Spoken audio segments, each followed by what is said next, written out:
दोस्तों, अगर आप सोचते हैं कि पैसा सब कुछ है, तो ये कहानी आपको पूरी तरह बदल देगी। आज मैं आपको बताऊंगा एक करोड़पति बेटे और एक भीख मांगने वाली लड़की की सच्ची कहानी, जिसने मोहित की पूरी दुनिया ही बदल दी। कहानी अंत तक जरूर देखें और अगर आपको पसंद आए तो लाइक करें, सब्सक्राइब करें और शेयर करना मत भूलें। दोस्तों, ये सच्ची कहानी गुजरात के सूरत शहर की है, जहां मोहित करोड़पति पिता का इकलौता वारिस, कई फैक्ट्रियों, कंपनियों और ईंट भट्टों का मालिक था। मोहित का परिवार, लेकिन मोहित, जिसे उसके घर वालों ने बचपन से ही सोने के चम्मच से खिलाया था, लेकिन उसे असली दुनिया देखने का शौक था। अपने पापा से बार बार कहा करता, बाबा, मैं खुद अकेले सफर करना चाहता हूं, मुझे अपने तरीके से जीने दो, मैं बस दुनिया को देखना चाहता हूं। पापा बार बार कहते, अगर कहीं जाना है तो बेटा मैं कार भेज देता हूं, तू आराम से जा। मगर मोहित मुस्कुराकर जवाब देता, नहीं बाबा, मुझे भीड़, स्टेशन, ट्रेन का सफर खुद महसूस करना है। जिंदगी का असली रंग वही है। और बस यही जिद मोहित को उस रास्ते पर ले आई जहां उसकी किस्मत पूरी तरह से बदलने वाली थी। फिर क्या था? एक दिन मोहित ट्रेन में बैठा था। स्टेशन की भीड़, चाय वालों की आवाजें, कुलियों के द्वार भाग, सब कुछ उसके लिए नया नया था। वो खिड़की से बाहर झांकते झांकते कब सो गया, उसे खुद भी पता नहीं चला। लेकिन अचानक किसी ने धीरे से उसकी बाह को छुआ। नींद खुली तो देखा, सामने एक लड़की खड़ी थी। उम्र कोई 19 से 20 साल। लहंगा पहनी थी, कपड़े फटे पुराने थे, लेकिन चेहरा ऐसा जैसे भगवान ने खुद फुर्सत में बनाया हो, जैसे किसी परी ने गलती से इंसानों के बीच जन्म ले लिया हो। मोहित ने फौरन जेब से RS-50 निकाले और उसके हाथ में रख दिए।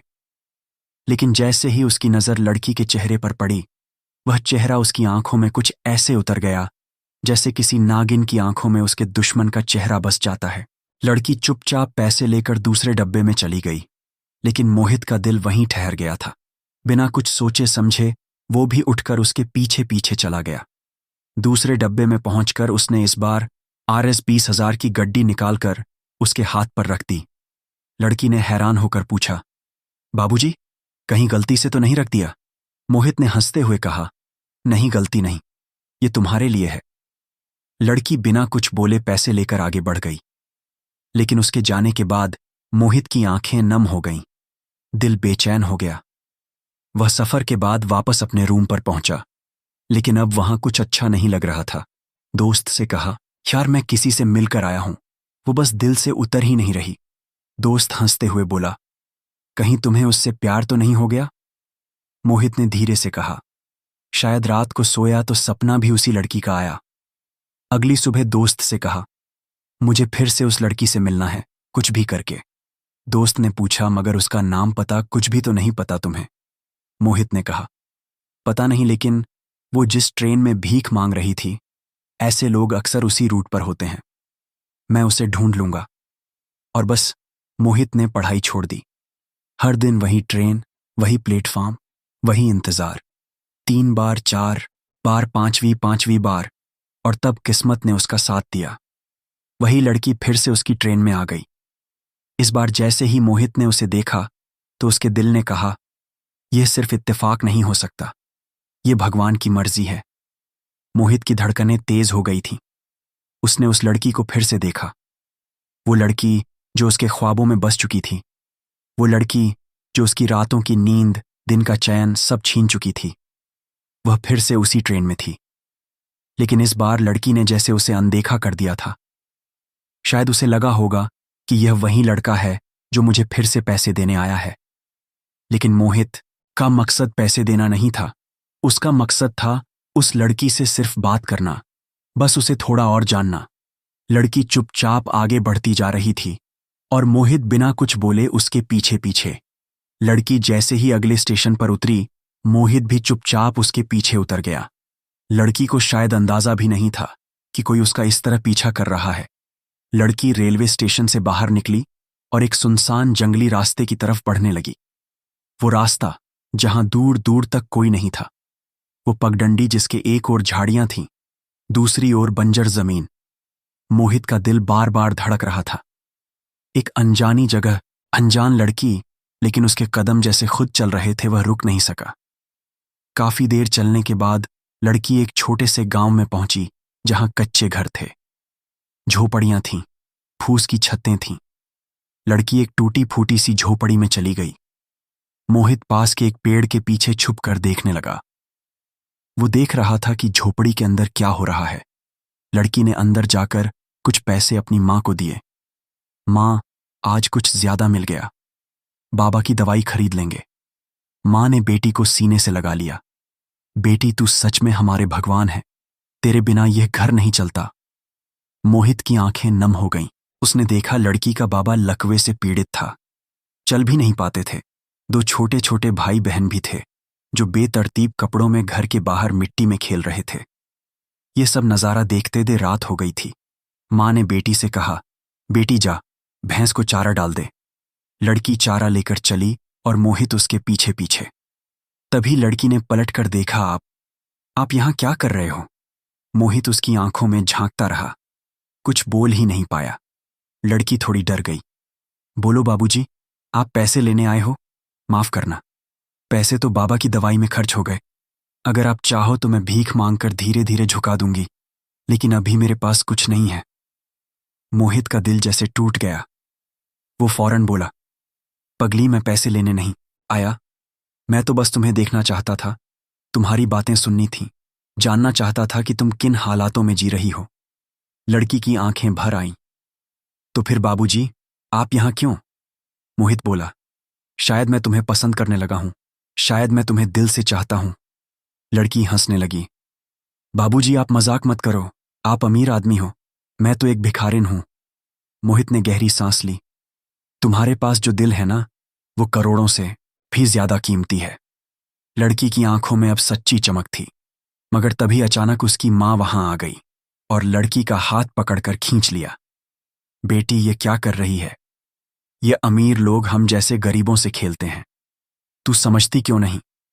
मोहित ने मां की आंखों में आंखें डालकर कहा, आंटी, मैं इस लड़की से शादी करना चाहता हूं, मैं इसे अपना जीवन साथी बनाना चाहता हूं। मां हंस पड़ी। बेटा, अमीरों की दुनिया में हमारे लिए जगह कहां है? तुम तो बस खेल खेलोगे, फिर छोड़ दोगे। मोहित बोला, अगर आप मुझ पर यकीन नहीं करती तो मैं यहीं रुक जाऊंगा। कल सुबह इसी गांव के मंदिर में इस लड़की से शादी करूंगा। मां हैरान थी। लड़की के दिल में हलचल थी और रात धीरे धीरे बीत रही थी। सुबह की हल्की हल्की धूप जैसे ही गांव की मिट्टी को छूने लगी थी। मंदिर के घंटे धीरे धीरे बजने लगे थे और मोहित अपने वादे पर अडिग खड़ा था। उसकी आंखों में वह चमक थी जैसे उसने अपनी जिंदगी का सबसे बड़ा फैसला ले लिया हो। गांव के लोग हैरान थे। अरे, यह तो कोई बड़ा आदमी है, इतना अमीर लड़का इस झोपड़ी में रहने वाली लड़की से शादी करेगा? क्या सच में? पूजा की मां पूरी रात सोचती रही थी। उसकी आंखों में डर था, सवाल था और भरोसे की कशमकश थी। क्या कोई इतना बड़ा आदमी सच्चा हो सकता है? सुबह सुबह पूजा अपनी मां से कहती है, मां, वो लड़का सच में मंदिर में मेरा इंतजार कर रहा है। मां, पहली बार कोई मेरी आंखों में देखकर बोला था कि मैं कीमती हूं।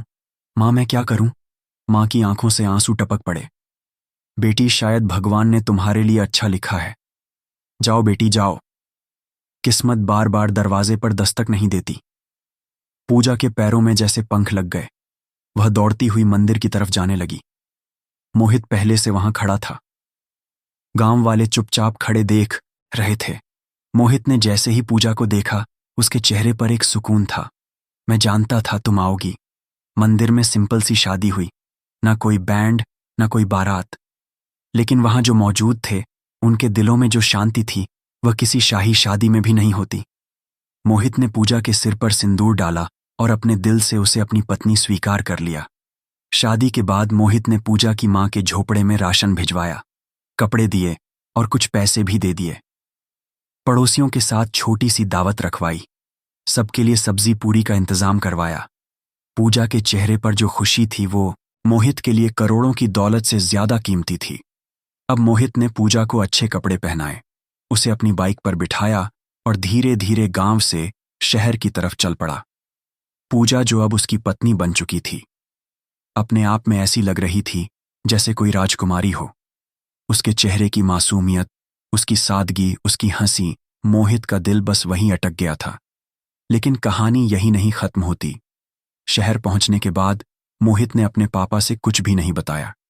वह शहर में किराए का एक कमरा लेकर अपनी पत्नी पूजा के साथ रहने लगा और कभी कभी पूजा के साथ बाजार में घूमता। एक दिन मोहित के पापा का एक परिचित उस बाजार में मोहित को पूजा के साथ देख लेता है। वो फौरन फोन करता है, सर आपके बेटे को किसी लड़की के साथ रोज बाजार में घूमते हुए देखा है, लगता है कोई गलत संगत में पड़ गया है। पापा का फोन आता है, बेटा किसके साथ घूम रहे हो, शादी करनी है तो कर लो, इस तरह से घूमना अच्छा नहीं लगता। मोहित ने धीरे से कहा, बाबा वह मेरे कॉलेज के दोस्त हैं, वह भी यहाँ कोचिंग कर रही है, हम साथ पढ़ते हैं।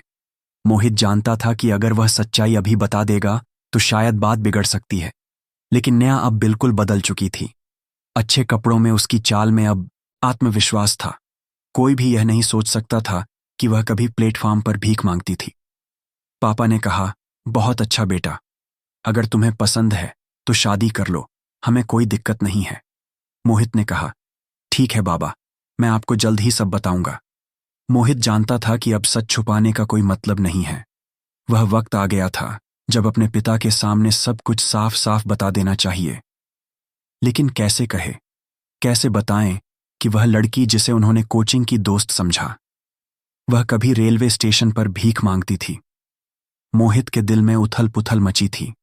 लेकिन पूजा, जो अब उसकी पत्नी थी, वह बहुत ही सादगी से सास ससुर के बारे में पूछती रहती थी। मोहित, मैं कब आपके माता पिता से मिलूंगी, मैं उनकी सेवा करना चाहती हूं।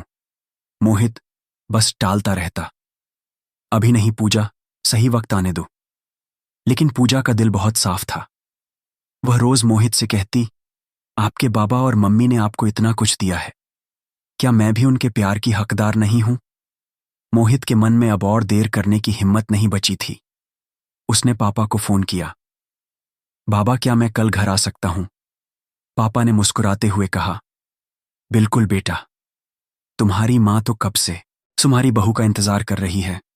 अगले दिन मोहित ने पूजा को अच्छे से सजाया, उसकी मांग में सिंदूर भरा, उसे एक सुंदर साड़ी पहनाई।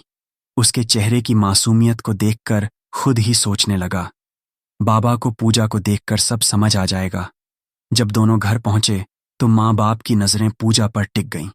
इतनी सुंदर बहू, इतनी शालीन चाल ढाल। माँ तो उसे देखते ही प्यार से गले लगा ली। बेटी, तुझे तो देखकर ऐसा लगता है जैसे तू भगवान का भेजा हुआ तोहफा हो। पूजा ने माँ बाप की सेवा में खुद को झोंक दिया। सुबह उठते ही माँ के पैर दबाती, बाबा को चाय देती, घर की सफाई से लेकर खाना बनाने तक सब कुछ खुद करने लगी। माँ कई बार कहती, तुम्हें तो रानी की तरह रहना चाहिए था, लेकिन तू तो बस सेवा में लगी रहती है। मोहित के बाबा भी मुस्कुराते, बेटा, तूने बड़ी समझदारी से बहुत चुनी है, ये सच में हमारे घर का रत्न है। मोहित जानता था कि अब सही वक्त है। लोहे को गर्म पाया तो अब उस पर चोट करनी ही थी। रात को जब सब खाना खा चुके थे, मोहित अपने माँ बाप के पास बैठा और बहुत ही भावुक होकर बोला, बाबा, एक बात कहनी है। बाबा बोले, हाँ बेटा बोलो। मोहित ने कांपती आवाज में कहा, बाबा, कोई अमीर घर की नहीं है। वो रेलवे स्टेशन पर भीख मांगती थी। पहली बार मैंने उसे वहीं देखा था। उसके बाबा बहुत बीमार थे। माँ दूसरों के घरों में काम करती थी। मैंने उसे RS50,000 दिए थे, लेकिन फिर पता नहीं क्यों मेरा दिल बस उसी में अटक गया। मैं उसे ढूंढता रहा, उसके गांव गया और फिर उससे शादी कर ली। बाबा, मैंने आपकी मर्जी के बिना यह सब किया, लेकिन पूजा का दिल बहुत अच्छा है, वो इस घर की बहू बनने लायक है। मोहित के बाबा थोड़ी देर चुप रहे। माँ भी भावुक होकर पूजा को देख रही थी। फिर बाबा ने धीरे से कहा, बेटा, तूने अपने दिल से सही चुना है। अगर मैं तुझे किसी अमीर बाप की बेटी से ब्याह देता तो क्या वो इस घर में ऐसे सेवा करती? पैसा तो कहीं भी मिल जाएगा, लेकिन जो प्यार, जो अपनापन, जो इज्जत इस बहू ने इस घर को दी है, वह अमूल्य है। माँ भी पूजा को गले लगाते हुए रो पड़ी, बेटा, अगर तू हमारे घर की बहू ना होती तो शायद ये घर अधूरा रह जाता। मोहित के बाबा ने कहा, अब हमें पूजा के माँ बाप को भी अपनाना चाहिए। चलो बेटा, हमें उनके घर चलना है। अगले ही दिन मोहित अपने माँ बाप को लेकर पूजा के गांव पहुंचा। वो गांव जहां झोपड़ियां थीं, टूटी फूटी दीवारें थीं और गरीबी का दर्द हर चेहरे पर साफ झलकता था। लेकिन आज उस गांव में जैसे एक अलग ही रौनक थी। पूजा के बाबा जो पहले झोपड़ी के बाहर एक पुरानी चारपाई पर लेटे रहते थे, आज जैसे उनकी आंखों में भी उम्मीद की नमी थी। जब मोहित के बाबा और मां झोपड़ी के अंदर आए तो पूजा के मां बाप घबरा गए और बोले, बाबूजी, हमने आपकी जाति नहीं देखी, आपका कद नहीं देखा, बस अपनी मजबूरी में बेटी को ब्याह दिया। माफ कर दीजिए बाबूजी, हम गरीब लोग हैं। मोहित के बाबा उनके पास जाकर हाथ जोड़ लिए। अरे नहीं भैया, आज से आप हमारे अपने हो। आपकी बेटी ने हमारे घर को जो प्यार दिया है, जो इज्जत दी है, वह दुनिया की किसी अमीरी से बड़ी है। पूजा की मां रोने लगी। हम तो सोच भी नहीं सकते थे कि हमारी बेटी कभी इतनी इज्जत पाएगी। हम तो सोचते थे भीख मांगकर जैसे तैसे यह जिंदगी कट जाएगी। मोहित की मां ने भी आकर पूजा के मां बाप के सामने हाथ जोड़कर कहा, आज से हम एक ही परिवार हैं। अब यह झोपड़ी नहीं रहेगी। हम आपके लिए पक्का घर बनवाएंगे और आपके लिए एक दुकान भी खुलवाएंगे। गांव वालों की आंखों में भी चमक आ गई। वो कहने लगे, अरे सच में कभी कभी किस्मत ऐसी करवट लेती है जो सब कुछ बदल देती है। थोड़े ही दिनों में मोहित के बाबा ने अपने लोगों को भेजकर पूजा के माँ बाप का पक्का घर बनवाया, एक छोटी सी दुकान खुलवाई और पूजा के बाबा को बैठा बैठा कारोबार करने का मौका मिल गया। पूजा के बाबा की आंखों में खुशी थी। बेटा, जो मैंने कभी सपने में भी नहीं सोचा था, वह तूने सच कर दिखाया। मोहित ने मुस्कुराकर कहा, बाबा, आपने पूजा को जन्म दिया, मैंने तो बस उसे जिंदगी दी। पूजा के परिवार में अब गरीबी की जगह खुशियां आ गई थीं। पूजा अब अपनी सास ससुर की दिन रात सेवा करती और उसके माँ बाप अपने नए घर में सुकून की सांस लेते थे। मोहित के बाबा अक्सर कहते, अगर मैं अपने बेटे की शादी किसी अमीर घर में करता तो शायद मुझे पैसे मिल जाते, लेकिन इतनी सच्ची बहू नहीं मिलती। मोहित भी पूजा का हाथ पकड़कर कहता, पूजा, तुमने तो मेरी दुनिया ही बदल दी। पूजा हंसते हुए कहती, अगर आप मुझे उस दिन RS50 ही देकर चले जाते तो शायद हम आज कभी नहीं मिलते। मोहित की आंखों में आंसू थे। नहीं पूजा, तुम्हें देखकर समझ आ गया था कि तुम सिर्फ भीख मांगने वाली लड़की नहीं हो, तुम मेरी किस्मत हो। कई बार उल्टे रास्ते भी सीधा मंजिल दे जाते हैं। कई बार जिंदगी वहीं से शुरू होती है जहां हम उम्मीद छोड़ देते हैं। मोहित ने पूजा का हाथ थामा और कहा, तुमने मेरी दुनिया ही बदल दी। पूजा मुस्कुराई और बोली, अगर आप मुझे उस दिन RS50 देकर चले जाते तो शायद हम कभी नहीं मिलते। मोहित की आंखों में खुशी के आंसू थे। दोस्तों, यह कहानी याद दिलाती है कि सच्चा प्यार और इंसानियत दौलत से कहीं ज्यादा कीमती है। अगर आपको यह कहानी पसंद आई हो, लाइक करें, सब्सक्राइब करें और अपने परिवार और दोस्तों के साथ शेयर जरूर करें।